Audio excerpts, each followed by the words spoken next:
Escobar foi muito famoso em sua época e sua fama ultrapassa tempo. Mas, uma figura era tão importante quanto ele na construção do seu império do pó. Gustavo Gaviria, primo de Pablo, foi um dos maiores articuladores e negociadores da história do comércio ilegal de substâncias. E hoje, vamos falar sobre este homem e sua importância para o grupo criminoso de Medellín. Galera, para começar esse vídeo, eu vou pedir para que vocês observem comigo algumas fotos antigas. Olha essa foto aí que eu estou mostrando para vocês. É o Gustavo Gaviria no Egito, vendo as pirâmides, as esfinges do Egito e tal, fazendo um tour cultural por lá aparentemente. Essa outra é em um país provavelmente do Oriente Médio, a gente não conseguiu identificar e na legenda que a gente encontrou também não tinha um nome. Mas pode ser também no próprio Egito, porque tem ali aparentemente muçulmanos, mas também é uma viagem. Essa outra que eu estou mostrando para vocês é em Luxemburgo, depois que ele fez uma passagem pela Itália, tá? O Gustavo Gaviria tinha acabado de visitar uma galeria de arte, e você vê aí meio que pela boininha nele aí e tal, que é meio aquelas boininhas de pintor, né?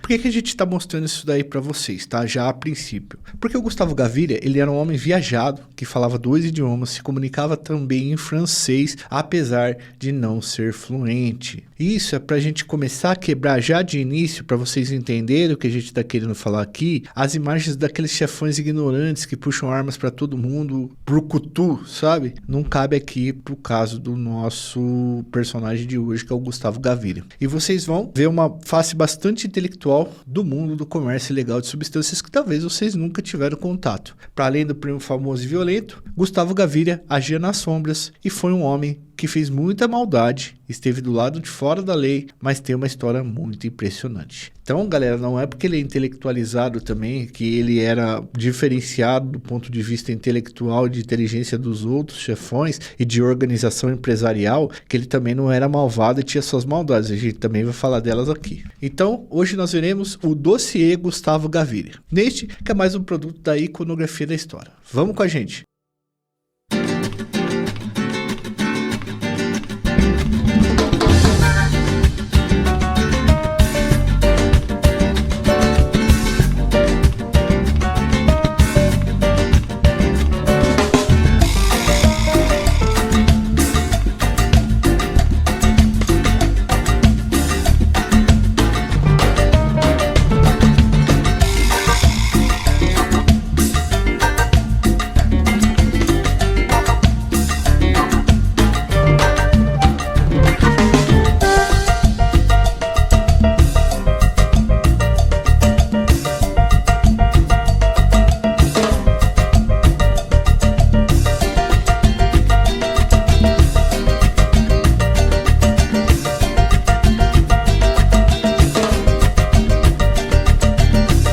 Com certeza todos vocês aqui já foram comparados com primos em algum momento da vida. Imagina um primo que ganha um Oscar, ou que ganha um prêmio Nobel, ou que é campeão de Fórmula 1, ou que vira jogador de futebol famoso, cantor de pagode famoso, enfim, apresentador famoso, youtuber famoso. Imagina o primo dessa... Eu tô brincando, youtuber não é nada, ninguém nem reconhece. Mas imagina como é que é a comparação. Seja do lado bom, ou seja do lado ruim, se seu primo só dá trabalho, ou se ele é mais bem sucedido que você, não importa, a comparação sempre vem, sempre vai ser feita, tá? Mas há primos que são como irmãos e crescem como irmãos, e é esse o caso que vamos contar aqui para todos vocês. Então, muito além do parentesco de primo, os caras eram também irmãos. Gustavo de Jesus Gaviria Ribeiro nasceu em Pereira, o município médio da Colômbia, no ano de 1943. 3 anos depois, em 1949, nasceu seu primo Pablo Escobar Gaviria. As mães de Gustavo e Escobar eram irmãs, tá?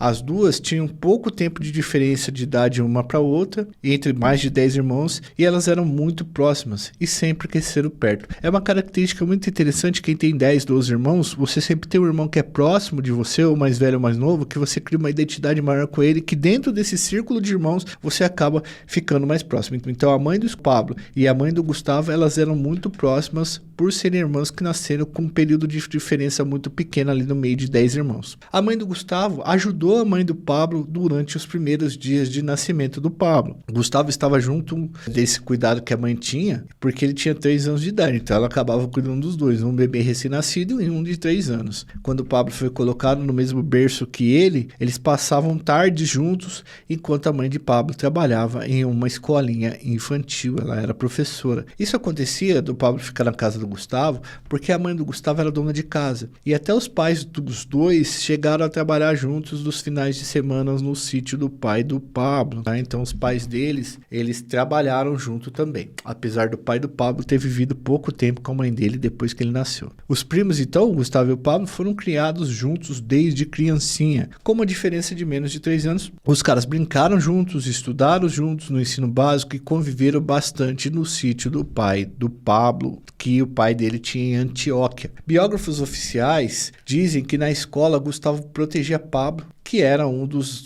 alguns anos mais novos, né? Porém, Pablo era bastante violento e começou a se virar lá mesmo sem o primo. E foi na escola que os dois iniciaram na vida do crime, inclusive. Eles falsificavam notas e certificados de conclusão. A gente tem um vídeo muito interessante aqui que na época não deu muita audiência porque é um vídeo antigo, mas eu acho que vale a pena indicar para vocês aqui. Depois, por favor, Fernando, coloca para mim a infância e adolescência do Pablo. É um vídeo que a gente fala sobre o que ele aprontava na infância e na adolescência dele e o caminho que ele fez até virar um poderoso chefão. Eu acho que é interessante vocês assistirem. Bom, além disso, eles matavam aula para poder fumar uma erva e sair atrás de garotas. Ambos andavam pelas ruas de várias favelas. Eles se tratavam como verdadeiros irmãos. E assim foram formando a própria turma. Na juventude, meados para o final dos anos 70, tanto Gustavo quanto Pablo mexiam com contrabando de mercadorias, tá? Os dois tinham entrado no ramo após uma passagem por puxador de carro. Eles eram puxadores de carro, né? Ou seja, eles roubavam o carro, mas eles foram para o contrabando. O contrabando era de eletrodomésticos, em sua maioria, trazidos de outros países para dentro da Colômbia ou tirado da Colômbia para outros países. Eles também contrabandeavam café, porque o imposto era altíssimo dentro da Colômbia, então eles conseguiam tirar de lá de forma mais barata. Em determinado momento, pessoal, ali com quase 30 anos, eles já eram donos de alguns caminhões. No período, Gustavo já se destacava pelo controle financeiro, enquanto Pablo era mais um cara gastão, assim. Só que Pablo, pessoal, era muito melhor em causar medo e tinha mais coragem de corromper pessoas. Ele enfrentava situações violentas de forma bem mais tranquila do que o primo. E isso vai dizer muito sobre a carreira deles e o corre de cada um e o caminho de cada um nesse mundo fora da lei. No mundo do crime, você não pode chamar a polícia para usar a violência. Você precisa estar preparado para exercer ela quando for necessário. Se você toma um balão, não dá para ir no Procon ou procurar pela justiça. A justiça é feita à bala, por medo ou por respeito, e também por medo e respeito. Mas até então, durante o contrabando e descaminhos de produtos, os primos não eram tão perigosos assim, porque não tinha total necessidade de ficar usando essas coisas. Era corromper um guarda, um polícia aqui, um polícia ali. A coisa vai mudar quando, através da ajuda de Griselda Blanco, surge a oportunidade de começar a comercializar nacionalmente e internacionalmente, tá? Eu vou explicar um pouquinho só quem é a Griselda Blanco. A Griselda Blanco, ela foi considerada meio que a professora do Pablo e do Gustavo. Por quê? Ela foi uma das primeiras pessoas a traçar rotas para os Estados Unidos, né? Rotas para sair da Colômbia e depois adentrar nos Estados Unidos de uma forma que ela conseguisse colocar o pó para dentro ali de Miami, dos lugares ali. Ela acabou pegando as rotas do próprio marido dela, que acabou falecendo, e ela começou a fazer esse trabalho. Ela exportava através de calcinhas, sutiãs, produtos relacionados à questão adulta. E aí, cara, ela foi uma das pioneiras. A gente tem um vídeo dela aqui também. E ela, na época, né, ela fazia as rotas do pó para os Estados Unidos, tá? Ela tinha um esquema profissional de exportação e os primos, vendo o negócio dela, que o negócio dava dinheiro, resolveram pegar um dinheiro e investir também na atividade. Pablo queria fazer dinheiro através de assaltos, mas o Gustavo tinha uma poupança e ofereceu para o primo uma sociedade de 50-50, tanto dos lucros quanto os prejuízos. O Gustavo falou para ele, cara, por que você vai mexer com banquinho banqueiro, assaltar bancos, precisa ter muita disposição, o risco é muito grande, vamos continuar aqui no negócio e a gente pega as rotas dessa mulher. Como eles também trabalharam juntos desde a infância e se desgrudaram muito pouco ao longo dos anos, a dupla logo se deu bem no trabalho, porque eles sabiam como trabalhar junto, né? Os caras acertaram a atividade, coisa de pegar 1 quilo de pó por $500 e vender ele a 30 mil, tá? E outro, eles pegavam ali dentro da Colômbia mesmo, patrocinando plantações ou terceirizando ali as plantações ou pegando de terceiros, porque o Brasil, por exemplo, ele faz esse trabalho indo buscar lá na Bolívia, no Peru, na Colômbia e trazendo para cá via Paraguai. Lá não, os caras pegavam no próprio lugar, tá? Mas isso tinha um limite. Para alcançar voos maiores internacionalmente, Gustavo e Pablo precisavam de muita grana, então resolveram organizar reuniões com fazendeiros e homens ricos que quisessem investir no negócio. A princípio, os primos enviavam mercadorias através de mulas e faziam mulheres e homens engolirem preservativos lotados de pasta e eles entravam tranquilamente nos Estados Unidos. Com contato com homens ricos, com outros homens ricos, eles passam a tomar rotas de Griselda e aí começam a estruturar o que mais tarde seria o que nós chamamos de cartel de Medellín, tá?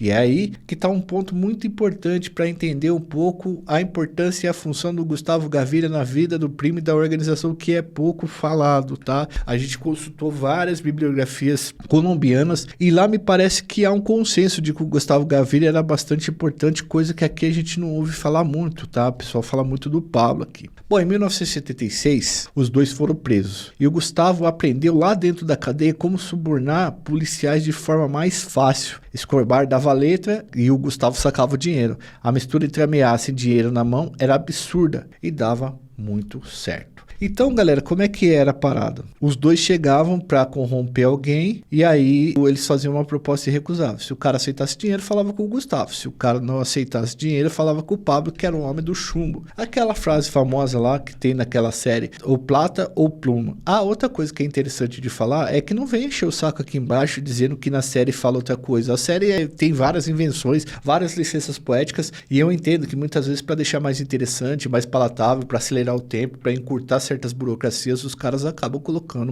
algumas coisas ali que não necessariamente são verdades. O Gustavo, pessoal, tinha uma personalidade bem diferente do Pablo. Ele era alguém quieto, com um semblante e personalidades tranquilas, calculava muito mais que o Pablo e mais do que isso, era bom em mexer com grana, dinheiro, money, din-din. Gustavo viu que seria necessário criar uma burocracia, um corpo de funcionários e um sistema empresarial para crescer e ganhar mais dinheiro, tá? Para vocês terem uma ideia, pessoal, a gente que estuda sociologia, a gente sabe disso, tem um autor chamado Max Weber, que ele fala sobre o funcionamento do mundo contemporâneo. E ele diz que o funcionamento do mundo contemporâneo ele é empresarial, tem uma criação de uma burocracia, a qual você distribui os cargos e o poder entre várias pessoas com várias funções, uma vai cobrando a outra, uma vai tendo uma função específica num corpo e você faz o negócio funcionar. Sem essa burocracia, sem essa instituição de burocracia, a coisa não funciona. Vocês podem ver aí, talvez se vocês trabalharem em empresas, que tem uma implementação de todo um sistema burocrático para funcionamento, senão as pessoas acabam não fazendo a função delas. O ser humano ele tem uma tendência a ir para a zona de conforto. A organização de Medellín, inclusive, chegou a ter mais de 10 mil pessoas, além de uma folha de pagamento gigantesca. Sem um conjunto de funcionários, como eu disse para você, regras, horário de trabalho, escalas, não era possível manter um negócio daquele tamanho. Gaviria, então, o que ele fez? Ele falou assim, ó, não dá pra gente tocar sozinho, Pablo, a gente vai ter que chamar uma galera. Então o Pablo e o Gaviria, eles foram se reunir com José Gacha, Jorge Uchoa, Fábio Uchoa, Carlos Leder, basicamente a espinha dorsal do que seria o grupo organizado ali de Medellín. Cada um desses homens entrou com recursos, homens e estrutura, garantindo a expansão do comércio ilegal de substâncias, principalmente para os Estados Unidos. O Gustavo e o Pablo não tinham terras grandes, né, enormes, que desse para plantar o negócio, mas o Gacha tinha essas terras, eles podiam disponibilizar camponeses e uma série de coisas que faziam com que a empresa ilegal ali funcionasse. Gustavo basicamente era o homem que negociava com esses cachorros grandes e que mantinha as planilhas organizadas para garantir que não houvesse desarrumação na divisão de dinheiro e na divisão de tarefas, tá? E isso é muito importante, galera, você tá mexendo com caras poderosos, todo mundo quando vai na reunião leva uns 4 ou 5 caras de confiança e aí cara, imagina se o cara começa a achar que é arroba ali na planilha ou que há alguma desarrumação. Imagina se alguém resolve fazer uma auditoria nessas planilhas. O negócio é complicado. Então, enquanto o Gustavo mexia com as finanças e a organização da casa, o Pablo era uma espécie de recursos humanos e fazia gestão de pessoas. Claro que ele era o chefe máximo de Medellín, sendo sócio majoritário do grupo, junto com o seu primo, mas o Pablo era o que mais aparecia. Veja, nós não estamos diminuindo a importância do Pablo no grupo, mas nós estamos falando que o grupo era muito mais que o personagem que a mídia escolheu para simbolizar. Vou dar um exemplo para vocês, talvez fique mais prático. O comando daqui de São Paulo, ele tem vários líderes, ele tem várias lideranças, ele tem esse torneio final e tal, mas quando você fala desse comando, o que você lembra na hora? Você lembra do Marco Williams Herbas Camacho, que é o Marcola. Por quê? Ele é a representação simbólica, midiática do que é esse grupo e essa organização. Inclusive o Marcola já reclamou inúmeras vezes que ele diz não ter nada a ver com a organização, mas os caras ficam falando dele. O Ser Vermelho também lá do Rio de Janeiro, a gente sempre pensa no Ser Vermelho e fala assim, putz, é o Marcinho VP, é o Fernandinho e tal. Então você sempre tenha um ou dois nomes e que você consegue criar um simbolismo ali e relacionar o nome à empresa, certo? Então, era isso que acabava acontecendo com o Pablo. Isso não queria dizer que ele não era poderoso, ele era muito poderoso. E talvez, galera, por ser o mais violento do grupo e meter medo em muita gente, ele acaba ganhando essa pecha aí, né? O Pablo também conseguia fazer os caras obedecerem ele por medo e por amor. O Maquiavel, Nicolau Maquiavel, escreveu um livro chamado O Príncipe. E o livro Príncipe, ele é tipo um manual de como você governar, tá? Ele escreveu para um príncipe lá da região onde hoje é a Itália, explicando para ele como é que ele governava, né? O sentido filosófico do poder e do governo, porque te perder é uma coisa bastante complicada. E ele fala no livro que é melhor ser temido do que ser amado. Eu vou ler para vocês o determinado momento que ele escreve ali do livro, tá? Tá no capítulo 17 do livro O Príncipe. Abre aspas. Os homens têm menos receio de ofender a quem se faz amar do que o outro que faça temer. O que ele quer dizer? Bom, se você é amado, você é respeitado, beleza? Mas você é menos respeitado do que se você for temido. Os homens têm medo mais de quem lhes causa medo do que de quem lhes demonstra amor. Mas no grupo de Medellín, o CEO, o cara que articulava os negócios, que mexia com dinheiro, que organizava a logística, era o Gustavo Gaviria, sem dúvida alguma. Tanto que no auge de Medellín, ele recebeu dos outros sócios o apelido de doutor. O mano andava com uma planilha para todo lado e caderno e anotava as coisas e fazia a contabilidade do grupo. E era assim, pessoal, em outros grupos criminosos, o que acontecia? Quem fazia as reuniões eram os contadores. E o próprio Gustavo, que era sócio da organização, era o próprio contador, tá? Então, assim, todo mundo ficava muito seguro com o que estava acontecendo. E, rapaziada, contabilidade de exportação no comércio de entorpecentes é um negócio bastante complexo, viu? Primeiro porque é muito dinheiro e muita gente para dividir a grana. Segundo que todo mundo está armado ou junto com homens armados no momento da divisão do dinheiro. O risco de sair um pou-pou é muito alto. Foi Gustavo também que organizou a exportação de entorpecentes dentro de geladeiras, peixes e demais eletrodomésticos, o que possibilitou a Medellín a ascensão como o grupo criminoso mais poderoso do mundo em determinada época. Para vocês terem uma noção, foi Gustavo que organizou o sistema de lavagem de dinheiro do grupo. Ele lavava dinheiro com construção de casas para pessoas pobres, com agências de viagens, que possibilitava ele comprar inclusive aviões para depois usar nos negócios errados. Gustavo chegou a contratar advogados, empresários americanos, pessoas da máfia italiana para aprender a como lavar o dinheiro e escapar do fisco. Algumas pessoas dizem que Gustavo, na verdade, ele estava empreendendo para poder legalizar esses negócios mais tarde e escapar de uma prisão, por exemplo, nos Estados Unidos, de uma extradição pesada. No final dos anos 70, o Gustavo Gaviria marcou uma reunião com um sujeito chamado Miguel Ángel Félix Gallardo. Essa história é muito boa. E outro cara chamado Amado Carrillo Fuentes. Então, Félix Gallardo e o Amado Carrillo Fuentes foram até a Colômbia para fazer uma reunião com o Gustavo e com o Pablo. Os dois eram nada mais nada menos que chefões do comércio ilegal de substâncias no México. Mas lá no comecinho, quando estava começando ainda, tá? O Gallardo e o Amado faziam parte do cartel de Guadalajara. A princípio, lógico que o Amado depois vai montar uma outra organização, tá? Mas isso depois que o Félix Gallardo começa a liberar essas coisas e quando ele começa a perder poder, beleza? A gente tem um vídeo contando a história do Miguel Ángel Félix Gallardo Galhardo, contando a história do amado Carrilo Fuentes, se vocês assistirem aí, porque é bastante interessante também. Vou pedir pro Fernando deixar sugestionado para vocês. A princípio, o Pablo ficou receoso em fazer negócio com os mexicanos, pois o México tem uma fronteira enorme com os Estados Unidos e isso poderia diminuir os lucros dos colombianos, já que você entregaria o pó mais barato lá para os atravessadores, para os mexicanos. É como se colocasse uma etapa a mais no sistema. Pois bem, o Gustavo não achou isso. O Gustavo achou um ótimo negócio negociar com os mexicanos, inclusive porque ele se responsabilizaria por buscar o pó lá na Colômbia, o que amenizava gastos de Medellín. Então o Gustavo chegou e falou assim, cara, veja bem, os caras vão pegar o pó aqui e vão levar o pó para lá e eles vão passar o pó. Quer dizer, o que a gente tem que fazer? Só pegar da fazenda e entregar pros caras, tá ligado? Isso vai cortar muito do nosso trabalho, vai economizar muita energia e vai deixar os caras lá que se virem, entendeu? O Gustavo insistiu, tá? E aí ele falou, olha, Pablo, se os caras não pagarem, não precisa entrar em guerra. É só fechar a torneira e já era. Mas ele também, o Gustavo também fez com que o Miguel Ángel garantisse fidelidade em pegar só de Medellín, porque tinha outras organizações na Colômbia também, né, mano? Bom, quando os mexicanos foram até a Colômbia para negociar, eles tomaram um susto. Quem falava, quem tinha a planilha nas mãos não era o Pablo, e sim o Gustavo. O Gustavo que negociou com os caras, enquanto o Pablo garantia que tudo desse certo, tá? Os homens armados estavam ali na reunião, claro, eles obedeciam o Pablo. Então, a caneta ficava na mão do Gaviria e a pólvora na mão do Escobar. As primeiras toneladas de pó foram enviadas para o México em consignação, mas obviamente que os mexicanos pagaram. Consignação é aquele negócio que você leva o produto, se você não conseguir vender, você devolve. Então, se os caras não conseguissem vender, eles precisavam trazer um avião de volta lá do México para a Colômbia. E esse pacto ocorreu, foi muito louco. Galera, antes de a gente continuar aqui falando do Gustavo Gaviria, a história está bastante interessante, eu queria pedir o seu like para você se inscrever no canal e ativar o sininho para receber notificações. E eu queria mandar um papo sobre esse nosso produto, que é o dossiê. Pessoal, o dossiê dá bastante trabalho para fazer, a gente procura sempre fazer um por semana. Então, a gente acorda na segunda de manhã já trabalhando para conseguir colocar ele para girar na outra semana. Então, a gente sempre está numa semana adiantada.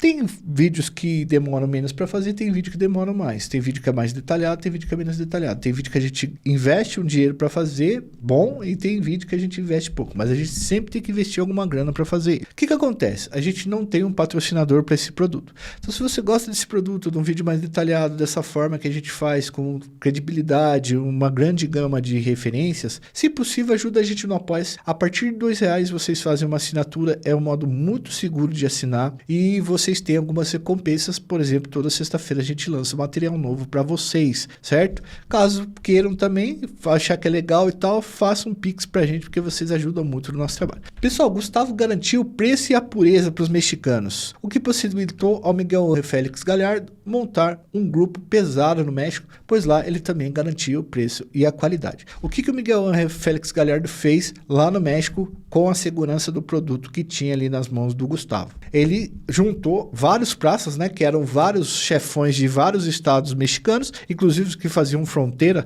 com os Estados Unidos ou que já tinham rotas pelo mar com os Estados Unidos, e ele falou assim, galera, vamos fazer o seguinte, vocês vão comprar de mim porque eu tenho canal com os colombianos e eu vou garantir para vocês o preço e a qualidade. Vocês sempre vão ter um preço e uma qualidade alta, mas vocês vão precisar comprar de mim. Estão entendendo a parada? Bom, no início dos anos 80, Escobar decidiu tentar a entrada na política. Ele se elegeu deputado e ficou por 2 anos na Câmara. Foi uma das fitas mais traumatizantes da vida dele e da vida do primo. Ele não era respeitado pela elite política colombiana. Galera, é muito difícil um cara que sai de baixo entrar numa elite política num país da América do Sul, principalmente nos anos 80. Hoje até mudou um pouco esse sistema, essa sistemática, mas na época não. Por quê? Porque os caras que estão ali na política, eles precisam manter uma imagem tradicional, uma imagem de que os caras são ilibados, que são casados, que não usam nenhum tipo de entorpecentes e tal. Então, até o momento que o Escobar estava pagando os caras, estava tudo certo, mas no momento que ele entra pra política, os caras começam a querer ficar longe dele, porque a mídia começa a cobrir, todo mundo sabia o que o Pablo era. O Gustavo disse quando o Pablo resolveu entrar, rapaz, não vai atrás disso. A gente já paga esse bando de vagabundo para poder continuar com os nossos negócios. Você vai se meter com essa gente? Esse povo aí é ladrão e a gente é comerciante ilegal de substâncias. A gente não se mistura com esses caras. Pro Gustavo, pessoal,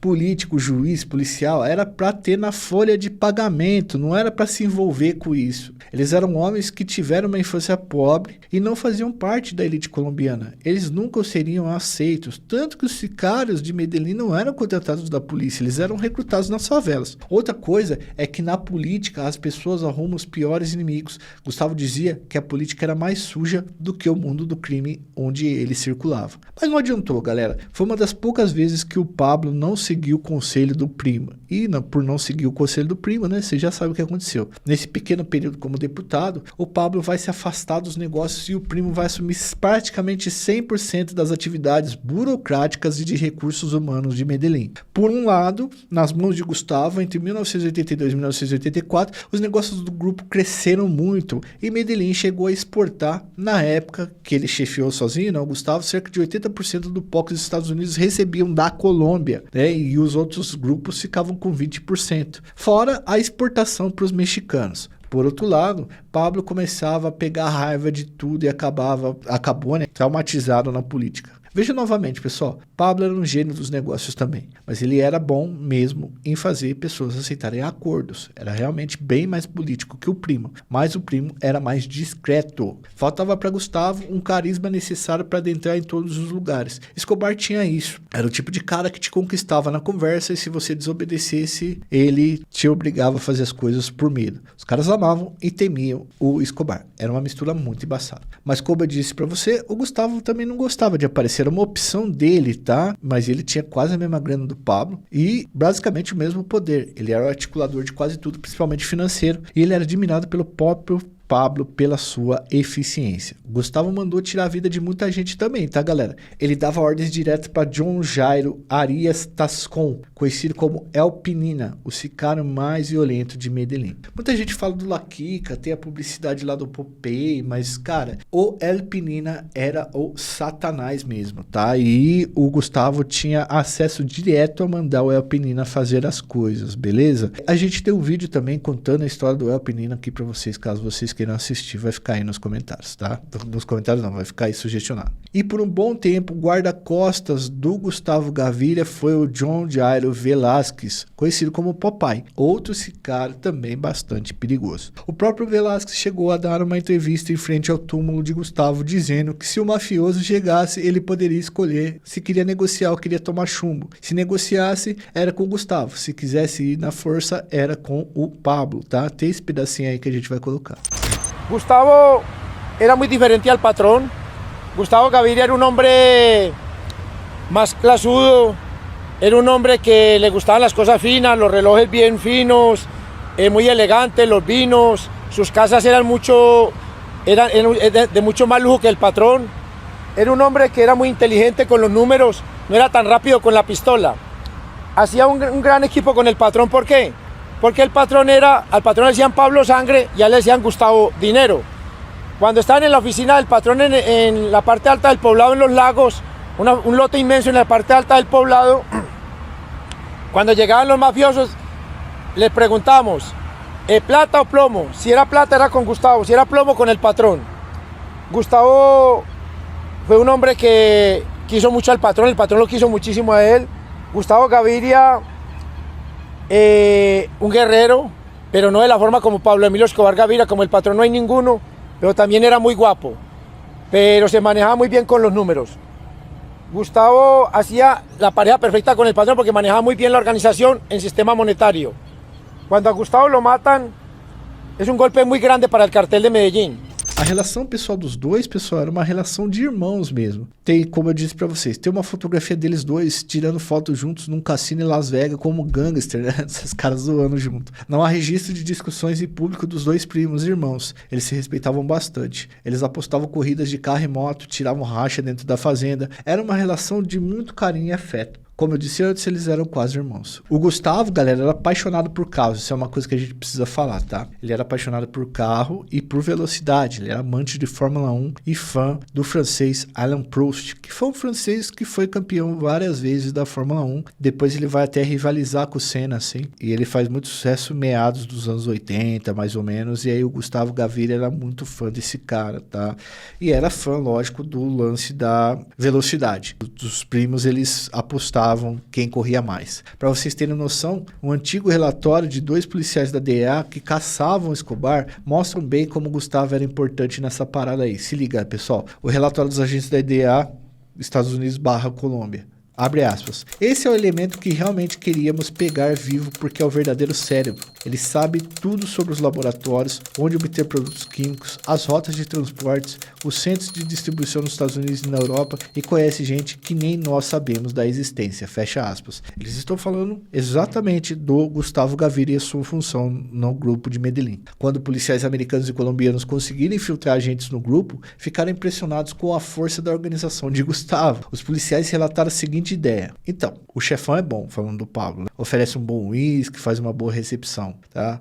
Faz a gente entender a seriedade do negócio. Mas o cérebro ali é o primo, com certeza. Ele sabe onde gira todo o sistema. Gustavo era discreto, pois dizia que a fama tirava a liberdade. E literalmente faz sentido. Quanto mais fama você tem, menos liberdade de fazer as coisas. Quer um exemplo disso? O Pablo, por exemplo, não podia estar em qualquer lugar. Ele sempre tinha que andar com uma escolta gigantesca e onde ele ia, aparecia câmeras, jornalistas, um monte de gente para ficar enchendo o saco. Apesar dele gostar bastante da fama, né? Mas Gustavo tinha muito mais liberdade que ele para fazer isso. Você vê que o Gustavo fez muito mais viagens que o Escobar ao longo do tempo. Lógico que também o cara não podia ficar andando aí por todos os lugares, né? Mas ele tinha uma maior liberdade do que o Pablo. No crime, pessoal, é muito louco isso, pois o cara que aparece demais sempre se ferra muito. E muitas vezes se ferra primeiro do que o outro que é mais discreto. Como alguns casos que nós já contamos aqui, por exemplo. A gente já contou um caso aqui que a gente vai deixar no sugestionário para vocês, que é a história do Cabeça Branca, o Luiz Carlos da Rocha. Às vezes você vai num lugar, a pessoa pergunta assim, pô, quem que você acha que é o bandido mais poderoso e perigoso do Brasil? Em determinada época, foi o Cabeça Branca, o Luiz Carlos da Rocha, mas ele era tipo um fantasma, ele mal aparecia, mas colocava toneladas e toneladas de pó para dentro do Brasil. Então, a gente tem muitos bandidos aí, muitos foras da lei, que são discretos e a gente mal sabe da existência. Bom, no final dos anos 80, por vários motivos, principalmente por atos violentos organizados pelo próprio Pablo, o governo colombiano colocou Medellín como inimigo número 1 da segurança pública do país. O governo colombiano também montou equipes policiais e agentes das Forças Armadas bater aí, tentar desmantelar a organização de Medellín. Vários deles rodaram, vários capangas do Pablo e do Gustavo e membros de Medellín rodaram nesse momento. Chamava blocos de busca, tá? Que eram grupos que eram responsáveis por buscar essas pessoas. Ou grupos de captura, se vocês acharem melhor, tá? Então, esses caras, eles iam tentar desarticular Medellín e quanto mais eles iam para cima, mais o Pablo ficava violento, tá? Bom, em agosto de 1990, o Gustavo Gaviria estava em seu carro e foi interceptado por um grupo de captura. Ele foi ferido e perdeu a vida no local. Essa é a versão oficial, mas o que foi ventilado na época, os agentes de segurança pública teriam pegado o Gustavo, levado para um determinado lugar e feito várias coisas com ele para arrancar informações que ele tinha. Eram essas informações que o governo queria que chegasse no Pablo, para ele se impactar ainda mais. Como assim, tá, pessoal? O governo queria que o Pablo achasse que o primo dele entregou ele, para acabar com a autoestima do Pablo. E o Pablo realmente achava que os caras fizeram muita maldade pro primo dele. Mas isso é extraoficial. Oficialmente, o Gustavo teria sido executado ali numa troca de tiros em um determinado lugar da cidade de Medellín. Beleza? A gente nem achou lugar e tal, procuramos até, mas foi uma informação bastante difícil que não tinha. Pessoal, o Gustavo perdeu a vida no dia 11 de agosto de 1990. No dia 7 de agosto, ou seja, 4 dias antes, César Gaviria tomou posse como presidente da Colômbia. O César Gaviria não é parente do Gustavo Gaviria, tá? É que Gaviria é um sobrenome bastante comum lá na Colômbia. Uma das promessas do César Gaviria era acabar com o Pablo. E olha a pancada que ele deu no chefão logo no começo do seu governo. Imagina, galera, 4 dias de governo você já tira a vida do sócio majoritário do negócio. O César Gaviria, e é interessante, curioso, porque o César Gaviria só virou presidente da Colômbia porque o Pablo mandou tirar a vida de Luiz Carlos Galán, principal candidato nas eleições de 1989. César era o chefe da campanha de Galã e acabou substituindo o chefe depois que os caras executaram, tiraram a vida do chefe dele. A gente fala um pouco da morte do Galã, mas eu acho que vale a pena fazer um vídeo sobre ele. A gente fala um pouco dessa execução dele num vídeo sobre o La Kika, que era considerado o cachorro louco do Escobar. Bom, na época que o Gustavo perdeu a vida, o Pablo já estava sendo caçado e não conseguiu ir à missa nem no velório do primo. Ele pagou uma rádio para transmitir ao vivo e ficou acompanhando a missa e a rádio em casa. Dizem, pessoal, que foi uma das primeiras vezes que as pessoas viram o Pablo chorar. A perda do primo mexeu demais com ele e dias depois ele organizou uma reação absurda contra o governo. Ele ofereceu grana para quem tirasse vida de policiais, tá? E uma grana muito boa. E como tinha muita gente querendo crescer no crime ou devendo favor ou dinheiro pro Pablo, muita gente tirou a vida de um monte de gente, velho. O Pablo realmente ficou com a cabeça bagunçada depois da perda do primo, cara. Ele não sabia o que fazer. Pô, é a perda de um cara que você foi criado junto como irmão, né? Alguns dizem que o Pablo chegou a demonstrar traços de depressão e de, enfim, psicose por conta da perda do primo. Ele se sentia culpado por isso. O fato é que depois de tanto pensar em sem o primo ao lado, seu braço direito a vida toda e o cara que mantinha o controle da organização, alguns historiadores afirmam que foi nesse momento que o Pablo, ele vai desandar e ele decide se entregar construindo ali, terminando de construir a prisão lá, Catedral. Tá? Lá, o Pablo Escobar ficou preso, mas assim, preso entre aspas, né? Porque ele fazia o que queria lá dentro, até tirou a vida dos outros lá, entrava tudo quanto era coisa lá. A vida era muito luxuosa, tá? Ele tirou a vida de 2 caras lá dentro que trouxe muito problema e foi o início do fim dele. Depois assista o nosso vídeo sobre Los Pepes, os caras que caçaram o Pablo, que eu acho que nesse vídeo vocês conseguem entender melhor o que foi os erros que o Pablo cometeu após o falecimento do Gustavo Gaviria e como isso, enfim, possibilitou que houvesse bastante problema ali e ele empreendesse mesmo um conflito muito pesado, tanto com os Pepes quanto os agentes de segurança pública. Após ter perdido a vida, uma devassa nas contas de Gustavo mostrou que ele era inteligentíssimo para manter a fortuna. Ele tinha muitas obras de arte, passes de jogadores de futebol, porcentagens de fazendas, cabeças de gado, supermercado, empresas de ônibus, uma boa parte disso na mão de laranjas que ele conseguia justificar porque estava na mão desses caras ou na mão da família, tá? E aí, galera, para vocês terem uma ideia, né? Ele era um cara que já tinha se preparado para legalizar as suas coisas, enquanto o Pablo tinha muita coisa também, mas guardava muito dinheiro em casa, nos túneis, enterrado, era uma coisa de louco, enquanto o Gustavo, pô, tinha até ações na bolsa, uma série de coisas, casas fora da Colômbia, era muito dinheiro que ele conseguiu fazer esse dinheiro virar patrimônio, o que o Pablo fez também, mas não necessariamente conseguiu fazer na qualidade do Gustavo. E agora, galera, eu queria falar para vocês algumas curiosidades do Gustavo que a gente achou aqui e eu acho que vale a pena, se aproximando do final do vídeo, contar ela para vocês. Pessoal, quando o Gustavo estava vivo, ele quase mandou tirar a vida de um primo distante dele, o primo de 2º grau. O primo virou cabeleireiro e inventou que sabia fazer transplante capilar, mas ele não sabia. E convenceu o Gustavo de que ele sabia fazer o negócio. Ele quis passar a lábia num dos maiores negociadores do mundo. E passou, tá? O Gustavo foi até o primo para fazer o transplante capilar porque ele estava perdendo muito cabelo.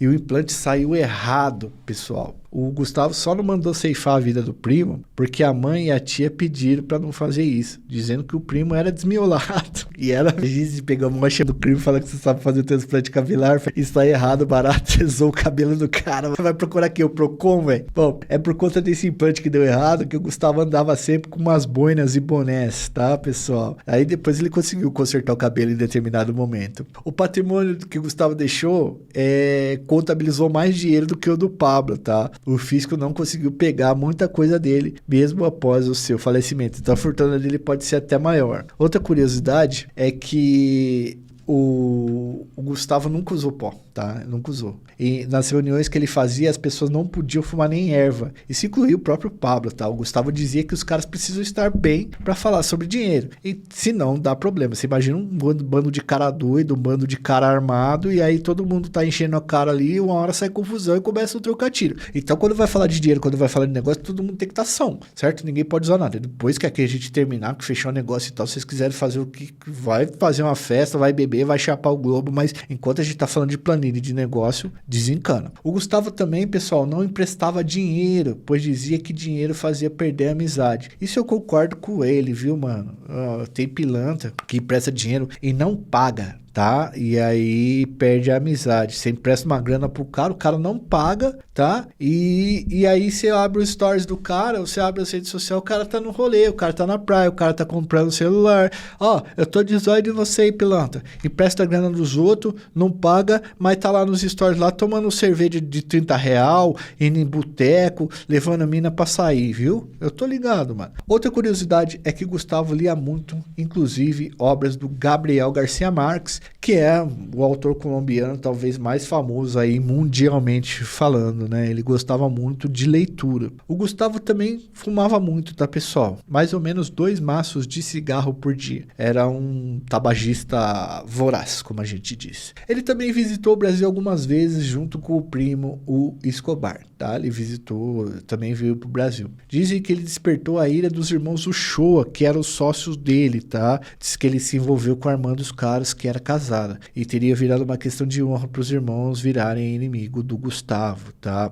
Outra teoria é que Pátio Herrera, da organização de Cali, teria sido um dos caras que entregaram o paradeiro de Gustavo para as Forças Armadas colombianas. Mas veja, tudo isso são especulações, tá? A gente não conseguiu comprovar isso, mas a gente só tá falando para vocês como curiosidades sobre a vida do Gustavo Gaviria. O Gustavo foi enterrado e é bem menos falado do que o primo, tá? Mas isso foi a opção do próprio Gustavo, que preferiu viver nas sombras ao ficar se mostrando por aí. Há homens, pessoal, que constroem a história e não ligam para aparecer como protagonista dela, mas ele foi um grande operador do sistema. Isso eu tenho certeza absoluta e posso falar para vocês. Apesar de a maioria das pessoas lembrarem apenas do Pablo. Se vocês fizerem uma busca rápida aqui nessa plataforma, vocês vão ver que a cada 10 vídeos sobre Medellín, quase 10 é do Pablo. É muito difícil você encontrar um sobre o Gustavo Gaviria. E eu entendo, porque simbolicamente, em questão simbólica, o Pablo virou mesmo a imagem de Medellín, mas o Gustavo era tão importante quanto ele. E depois tem outros caras importantes que a gente acabou não falando, José Gacho, os irmãos Uchoa, o Leder, que tem vídeo de boa parte deles aqui, e vocês podem achar numa playlist que a gente tem, que vamos deixar aí nas referências, que é a playlist de casos colombianos. A gente tem essa playlist de casos colombianos, certo, pessoal? Deixa seu like, se inscreve no canal, ativa o sininho, ajuda a gente no Apoia-se, ajuda a gente no Pix. Essas são 2 formas de vocês ajudarem a gente manter sempre esses temas que a gente trabalha, porque muitos desses temas, lembrando vocês, para quem é mais velho de casa, a gente sempre conta aqui, muitos desses temas, infelizmente, não são monetizados, ou são monetizados com restrições, o que diminui muito os nossos ganhos, e aí fica muito difícil para a gente conseguir manter toda essa estrutura aqui que precisa para fazer um trabalho minimamente de qualidade para vocês, os nossos seguidores que nós tanto gostamos. Eu sou Joel Paviotti, assista outros vídeos no nosso canal, valeu, até uma próxima.